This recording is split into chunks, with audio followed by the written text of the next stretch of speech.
అలా వర్షం మొదలైందో లేదో మా వారి మనసులో బజ్జీ తినాలనే కోరిక కూడా మొదలైపోయింది. మా వారు బజ్జీ చేయవా అని నన్ను అడగంగాల్నే లటుక్కున వంట రూమ్‌లోకెళ్ళి చటుక్కున శనగపిండి తీసేసుకొని దాన్ని గిన్నెలో పోసేసి రుచికి సరిపడా ఉప్పు, ఒక చిటికెడు సోడా ఉప్పు, నీళ్లు వేసుకుంటూ ఈ విధంగా పిండిని కలిపేసుకున్నాను. పిండిని కలుపుకునే ముందుగానే బాండీలో నూనె వేసుకొని పొయ్యి మీద పెట్టేసుకున్నాను.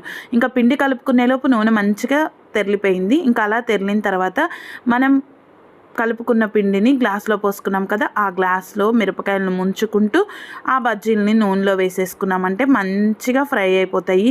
ఈ విధంగా బంగారపు కలర్ వచ్చేంత వరకు ఫ్రై చేసుకున్నామంటే బజ్జీలు బాగుంటాయి. మాడిపోయినాయి అంటే చేదుగా అయిపోతాయి.